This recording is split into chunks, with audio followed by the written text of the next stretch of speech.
मेरे साथ शो में गुफ्तगू करने के लिए मौजूद हैं डॉक्टर सना अजहर, जो कि जनरल फिजिशियन है, स्पेशलाइज्ड इन इंटरनल मेडिसिन। मेरे साथ मौजूद हैं doctor Ibrahim Yusuf, neurologist paediatrician है, और मेरे साथ मौजूद हैं doctor Naeem Jabbar, consultant paediatric oncology. अस्सलाम वालेकुम। आप तमाम लोगों को अपने शो में खुश आमदीद कहती हूँ। और सबसे पहले तो ये बड़ी परेशान कुन बात है कि दुनिया की 1/4 जो आबादी है वो खून की कमी की बीमारी में जो है, मतलब एक तो खून की कमी भी उनको, और उसके बाद जो खून से रिलेटेड जो बीमारियां हैं, ये बजाय कि with the passage of time कम हो, जैसे डायग्नोसिस बढ़ते चले जा रहे हैं, ये मज़ीद बढ़ती चली जा रही है। डॉक्टर साहब, कितनी किस्म की खून की बीमारियां पूरी वर्ल्ड में अगर देखा जाए तो? वैसे देखें, अगर हम इसको इस तरह से डिवाइड करें कि बिनाइन और मेलिग्नेंट हम टर्मिनोलॉजी इस्तेमाल करते हैं हमारी मेडिकल फील्ड के अंदर, कि कुछ ऐसी बीमारियां हैं जो कैंसरस बीमारियां नहीं हैं, लाइक बिनाइन हेमाटोलॉजिकल डिसऑर्डर्स हम उनको कहते हैं, जिसमें खून की कमी होती है। और उसमें जो कॉमन है हमारे जैसे ममालिक में स्पेशली, वो न्यूट्रिशनल डेफिशिएंसी एनीमियाज होते हैं, खासतौर पे लाइक आयरन की कमी है या विटामिन B12 की, या वो तो हमारी खवातीन देखे जाए तो मुझे लगता है 50% से ज़्यादा खवातीन को तो है ही प्रॉब्लम। नॉट ओनली इन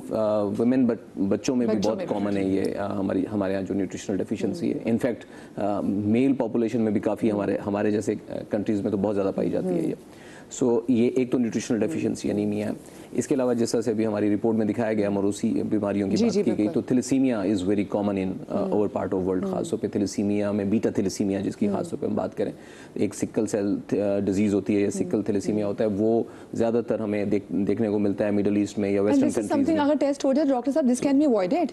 अगर पता चल जाए कि जी कि थैलेसीमिया माइनर 2 बंदे ना हो, तो आप बचा सकते हैं। इसका हल ही ये है, प्रिवेंशन। बेसिकली इलाज पे हम बात कर रहे होते हैं, ब्लड अभी भी जैसे रिपोर्ट में भी, और कि ब्लड लगना और ये तमाम मामला, लेकिन जो इसका एक्चुअल हल है, सोल्यूशन है, दैट इज प्रिवेंशन। और वो आसानी से, जैसे आपने शुरू में बात की, ईरान के बारे में भी बात की, तो ये बिल्कुल प्रिवेंट किया जा सकता है। थैलेसीमिया तो ये हमारे इख्तियार में कि हम इसको कैसे रोक सकें। डॉक्टर साहब, आपके पास जब इतने बच्चे आते हैं, हम देखते हैं, तो उनमें आप सबसे ज़्यादा जो खून की वजह से किन बीमारियों को देखते हैं कि जिनके रिस्क बढ़ जाता है? मेन चीज़ तो न्यूट्रिशनल डेफिशिएंसी ही सबसे ज़्यादा हो रही होती है, जिसमें स्टंट एंड ग्रोथ सब हो जाती है, जिसमें आपका हेल्दी लाइफस्टाइल नहीं होता। दूसरा, उसी एनीमिया में ही सबसे ख़तरनाक चीज़ जो हमारे मुल्क में है वो है वर्म्स, पैरासाइट्स जो पेट में होते हैं, और अनडायग्नोस्डली कभी कभार आपको पता ही नहीं चलते किस तरह के वर्म्स हैं। और वहाँ पे आप जब ट्रीटमेंट नहीं होती है तो आपकी बहुत सारे वैसे ही डेफिशिएंसी शुरू हो जाती हैं, और बच्चा बहुत सारे प्रॉब्लम्स में आ जाता है। ये इतना हम बात करते हैं कि बच्चों को डीवॉर्म जो है, ये पूरी कैंपेन चलती है, लेकिन लोग डरते हैं। हमें तो कोई चीज़ भी शुरू करे लोग डर जाते हैं। ऑफ कोर्स यहाँ पे पॉलिसीज़ हैं, लोगों को कहते हैं ना कि एक तो एतमाद नहीं है, और फिर इसके बाद कॉन्फिडेंस लेवल हमारा जो है वो वैसे ही लोग शेक कर देते हैं। अगर आप नॉर्मली देखें तो वैक्सीन्स में भी अगर आप देखें तो हमारा कॉन्फिडेंस लेवल आधे लोगों को शेक होता है। जैसे डॉक्टर साहब, मैं आपको से मिसाल दूँ, जैसे मेरे बच्चे के स्कूल में जब ये पोलियो के जब होता है, कतरों का होता है, तो मैंने चाहे घर में भी पिलाया हूँ, स्कूल में भी आया तो मैंने कहा पिला दें। मैं माओं को देखती हूँ, वो कहती है हमसे पूछ के क्यों पिलाए, हमसे पूछे बगैर क्यों पिलाए, नहीं पिलाने, हमें नहीं चाहिए। तो मुझे होता है क्यों लोगों में इतना, मतलब पढ़े लिखे लोग हैं लेकिन डरते हैं। ऑफ कोर्स बहुत सारे डरते हैं, बिकॉज हमारी, मैंने कहा ना, एक तो एतबार नहीं है, उसके बाद एतमाद नहीं है। तो ये बहुत सारी एक पॉलिसीज़ हैं जिस पे हमें पता चलता है यार कि पता नहीं हमारे बच्चे के साथ क्या हो जाएगा आफ्टर जो वैक्सीन हैं उसके साथ कोई वैक्सीन से तो आपको पता है, वैसे भी शौक है कौन से अटैच करने का। अच्छा, जिस तरह की आपने कहा डीवॉर्मिंग की टैबलेट्स खिलाते हैं हम लोग, अब हम लोग तो PPA के मेंबर्स हैं, तो ऑफ कोर्स हम उस कैंपेन का हिस्सा होते हैं, तो हमें वो सामने से ड्रॉबैक आता है कि यार ये चीज़ नहीं करनी है। मतलब सामने से एक पेरेंट्स की तरफ से आना है कि भाई ये तो नहीं खिलानी है, फिर आप डॉक्टर्स के, फिर वो रिक्वेस्ट लेटर आता है, उस पर साइन करके दो, फिर 10 लोग कॉल करेंगे, इसके बाद जो है आप जाके उसको फुलफिल करते हैं। ऑफ कोर्स, तो हमारा मुल्क में एक तो ये है। दूसरा जो सर ने एक बात कही, इसमें एक ख़ास बात ये है, देखें हमारे मुल्क में बहुत सारी कम्युनिटीज़ हैं जिसमें पहले से ही, शादी से पहले ही टेस्ट किया जाता है। स्टिल हमारी बहुत बड़ी कम्युनिटी वो टेस्ट नहीं करवाती। डॉक्टर रिश्ते कैंसिल हो जाएं, वो कहेंगे आपकी इतनी हिम्मत, ब्लड टेस्ट का कह दिया है। दूसरा, cousin marriage is a big factor, और उसमें ही कुछ डेवलपिंग कंट्रीज में ज़्यादा है। आप देखें गोरों में ही नहीं है, कजिन मैरिज नहीं है, हमारे दूसरे जो हमसाय मुल्क उसमें भी नहीं है। दूसरा, बोरी कम्युनिटी में नहीं है, बहुत स्माइलीज में नहीं है, बहुत सारी ऐसी कम्युनिटीज है जिसमें कजिन मैरिज है ही नहीं, और वो परफेक्टली अपने बच्चों को पहले से ट्रेन करते ट्रेन करते हैं, काउंसल्ड होते हैं कि आपको ये टेस्ट करवा के बगैर या बात करे बगैर आगे किसी से कमिट नहीं करना, क्योंकि देखिए ये एक बहुत बड़ा डिज़ास्टर है। अगर एक बच्चा पैदा हो गया और उसके बाद आप सारी ज़िंदगी सिर्फ डॉक्टरों के चक्कर खा रहे हैं, एक blood bank, it's a huge defect of our society. Even financial burden भी है उसका, ऑब्वियसली बहुत बड़ा बर्डन है, छोटा बर्डन नहीं है, बहुत बड़ा बर्डन है।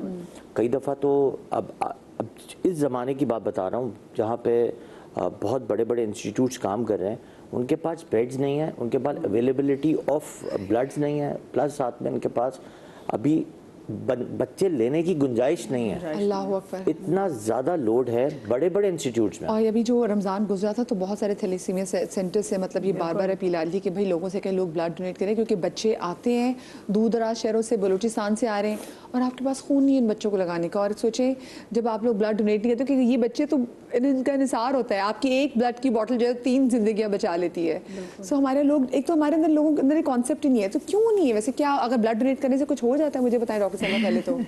असल में आई थिंक हम लोगों को बचपन से सुन रहे हैं खून कम है तो सोचते होंगे कि मेरा पहले ही खून कम है और निकाल लोगे तो क्या हो गया।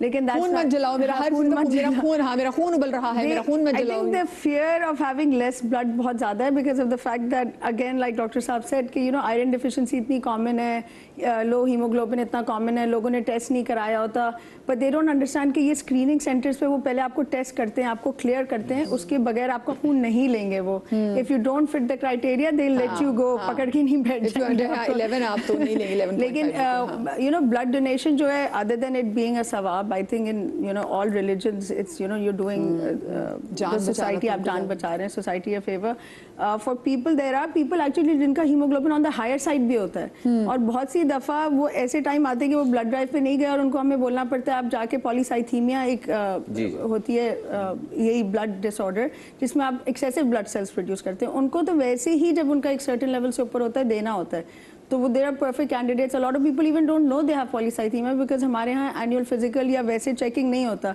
40-50 साल की उम्र में देखेंगे अंदर क्या हुआ है। सबसे बड़ी बात तो आपको बात बताऊं, लोग वो जो ब्लड की बोतल जब कलेक्शन पॉइंट पे आती है ना, ब्लड की बोतल्स देख के डर जाते हैं, पता नहीं कितना निकाल लेंगे। उतना सा अगर वो ब्लड टेस्ट के लिए भी खून देने से डरते हैं, तो ये तो हम ज्यादा पीडियाट्रिक्स में सबसे ज्यादा मसला है। एक तो आपको पता है कि बड़े बच्चों को तो फिर बिल्कुल ब्लड ड्रॉ करना एक मुश्किल काम है, प्लस साथ में वो माए देख के जो है ना, माए रोना और धोना मचा देती है कि बच्चा भाई ब्लड ड्रॉ नहीं करा। अब कहाँ हम ब्लड ड्रॉ, कहाँ ब्लड डोनेशन, मतलब बहुत एक काउंसलिंग फैक्टर है। अच्छा, एक तो और एक आपको बात बता दिया जी कि प्रॉब्लम हमारी सोसाइटी के ज़्यादा हमारी नीचे की ग्रोथ से है। हम जहाँ से शुरू कर रहे हैं ना, वहीं हमें ये बहुत सारी चीज़ें नहीं सिखाई जाती। शायद अब की नई जनरेशन सीख रही है, कुछ कर रही है, लेकिन एक हमारा जो हिस्सा है ना यंगस्टर्स का, वो अभी भी इस चीज़ पे लामैल है कि नहीं यार ये पता नहीं क्या चीज़ है। तो स्टिल इट्स ए ऑनगोइंग वे के एजुकेशन लेवल जो है ना नीचे लेवल से सिखाया। जो आपने ट्रस्ट डेफिसिट के वाले से बात की ना, वो बिल्कुल सही है, क्योंकि हमने देखा कि वो किसी किस्म की भी चाहे सर्वाइकल कैंसर की जो अभी पिछले दिनों वैक्सीन आई उसको लेके बात हो, बल्कि हमने देखा कि मुस्तफ़ा कमाल साहब ने अपनी बेटी को सबसे पहले लगा के कैंपेन का आगाज़ किया। हम पोलियो की कैंपेन इतनी एक्सेसिवली यहाँ पर होती है, फिर भी हम फाइट कर रहे थे लोगों को समझाने के लिए। और उसके बाद फिर अभी जो कोविड की वैक्सीन आई थी, तो वैक्सीन से रिलेटेड तो हमें कोई शौक है, कोई ना कोई कॉन्ट्रोवर्सी, क्योंकि शायद ना हमें शौक है बातें सुनने का ना, हम बातों में आ जाते हैं, पता है इस वैक्सीन से ही होगा। आप मुझे बताएं, इसमें माँ, अगर हम जो बच्चों में जो हम स्पेसिफिकली देखते हैं, इसमें माँ की अपनी हेल्थ का कितना किरदार होता है? Very important. एनीमिया में ख़ास हुए जो आयरन डिफिशिएंसी, अब चूंकि बहुत ज़्यादा प्रेवलेंट है मदर्स के अंदर एनीमिया, आयरन डिफिशिएंसी ख़ास तौर पे, सो वो फिर रिफ्लेक्ट करता है बेबीज़ में जब बच्चे पैदा होते हैं। अब ये this is very unusual to have a child with anaemia, ख़ास तौर पे न्यूट्रिशनल डेफिशिएंसी एनीमिया। सो अब अगर मदर जो है वो आयरन डेफिशिएंट होगी तो बेबी भी आयरन डेफिशिएंट होगा, उसके एनीमिया होगा उसको। तो वो शुरू से ही जब वो आयरन डेफिशिएंट होगा, तो iron deficiency is not only causing anaemia, वो फिर ग्रोथ में भी, मेंटल ग्रोथ में भी, और बहुत सारे जगहों पे रोल है आयरन मेटाबॉलिज्म का। तो फिर वो और भी जगहों पे, बहुत जगहों पे रिफ्लेक्ट होती है बच्चे की ग्रोथ में। सो यस, मदर की health is very important factor और very important contributing factor in anaemia. और कोई खास ब्लड ग्रुप के साथ कोई इशू होता है? नहीं, what I want to add to that is कि you know I hear, मैं जब फीमेल्स आती है मेरे क्लिनिक में and you know मैं उनसे पूछती हूँ आपका हीमोग्लोबिन क्यों इतना लो है? मेरा तो बचपन से इतना ही है। I said क्यों आपको थैलीसीमिया है, कुछ है, मतलब कोई रीजन नहीं, ऐसे ही बचपन से ही लो है। It's okay for them ना। The concept of having a normal hemoglobin भी बहुत सी जगह they don't understand कि ऐसा abnormal नहीं हो सकता, अगर लो है तो उसको आपको एड्रेस करना था, आपको फिक्स करना था। हमारे यहाँ असल में ये तो समझ लिया, हमारे यहाँ रेफरेंस रेंजेस का ही कोई कॉन्सेप्ट नहीं है ना, तो हमारे यहाँ तो ये समझा जाता है कि जैसे फीमेल्स में 9 gram is okay, 10 gram is okay, specially जब प्रेगनेंसी या इस तरह के फेज में होती हैं फीमेल्स, तो वो उसमें स्ट्रेस चूंकि बढ़ता है और बेबी की रिक्वायरमेंट भी होती है, तो उसमें फिर वो बहुत ज़्यादा वो मैनिफेस्टेशंस के साथ आती हैं, अलामात के साथ आती हैं वो फीमेल्स। तो अब ये कि वो बेसलाइन ही 9 ग्राम रह रहा है, 10 ग्राम रह रहा है और दे टेक इट नॉर्मल।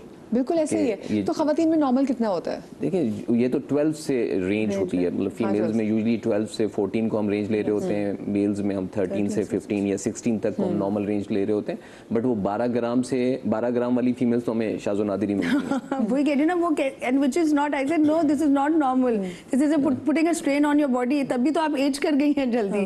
तो आई थिंक अगर हम औरतों को ये बोल दें ना आप एज कर जाएंगी जल्दी अगर आपका हीमोग्लोबिन लो है, तो शायद ट्रेंड चेंज हो जाए। ये आपने बात बिल्कुल सही की, मैं भी आज जाके आपने जरा सीबीसी का वो काउंट कराती हूँ कि भाई मैं कहाँ पे फॉल करी। डॉक्टर साहब वही जो सवाल मैंने से कहता है कि इसमें माओं का कितना किरदार होता है, क्या कोई किसी खास ब्लड ग्रुप से, अच्छा कहते हैं ना कि अगर जैसे आपका ब्लड ग्रुप ओ नेगेटिव हो और आपकी मियाँ को किसी और, तो एक दिन जैसे पर्टिकुलर इंजेक्शन भी जो आपको लगवाना होता है, जरा उसके बारे में बताइएगा कि बिफोर हैविंग अ बेबी आपको ये भी देखना है कि आपके हस्बैंड का कौन सा ब्लड ग्रुप है और आपका कौन सा ब्लड ग्रुप है। हस्बैंड के ब्लड ग्रुप से एज सच कोई फर्क नहीं पड़ता, लेकिन मेरा ओ नेगेटिव था, फैसल का बी पॉजिटिव था, तो एक इंजेक्शन लगा था मेरे। नहीं आपके नहीं होता, आपका अगर बच्चा अगर पॉजिटिव पैदा होता है तो आरएचडी आपको लगाना पड़ता है, क्योंकि अगले बच्चे की एक इम्यूनिटी डेवलप करनी होती है टू डिफेक्ट से बचाने के लिए। टू आफ्टर मिसकैरेज मुझे तब पता चला। दूसरा ऐसा होता है कि उसमें यूँ होता है कि जैसे आपने एग्जांपल दी, तो उसमें चूंकि अगर फादर जो है वो RH पॉजिटिव है, that is called RH, D antigen होती है बेसिकली, तो RH पॉजिटिव है और मदर RH नेगेटिव है, तो जो बेबी है वो RH पॉजिटिव हो सकता है, वो जीन फादर से ले सकता है। तो जब वो फादर से जीन लेगा RH पॉजिटिव की, तो मदर एक्सपोज हो जाएगी फॉर दैट RH जीन, उस डी एंटीजन के लिए मदर एक्सपोज हो जाएगी, और mother doesn't know about that D antigen. So mother के लिए वो एक फॉरेन चीज़ है, एक बाहर की चीज़ है, तो मदर उसके खिलाफ एंटीबॉडीज बना लेती है, एंटी-डी एंटीबॉडी बना लेती है, तो वो क्या हो जाता है, सेंसिटाइजेशन हो जाती है मदर की, इम्यूनाइजेशन हो जाती है मदर की। सो अब वो फर्स्ट बेबी में तो यूजुअली ये मामला नहीं होते कि वो फर्स्ट बेबी, चूंकि जब तक वो एंटीबॉडीज बनती हैं, वो फर्स्ट बेबी डिलीवरी हो जाती है, तो उस फर्स्ट बेबी के ऊपर वो इफेक्ट नहीं आता है हिमोलिसिस का, यानी रेड सेल्स टूटने का उस एंटीबॉडी की वजह से। सेकंड बेबी भी अगर फादर से जीन एक्वायर कर लेता है और दोबारा RH पॉजिटिव है, तो चूंकि मदर एंटीबॉडी बना चुकी है, तो वो एंटीबॉडी जाके बच्चे के सेल्स को तोड़ेगी और वो बच्चे में, और वो ये मतलब इन यूट्रो डेथ, यानी बच्चे में इन यूट्रो डेथ यानी पैदाइश से पहले डेथ। हाँ, I have gone through this. एक छोटी सी ब्रेक के बाद मिलते हैं जी, कहीं मजा आएगा।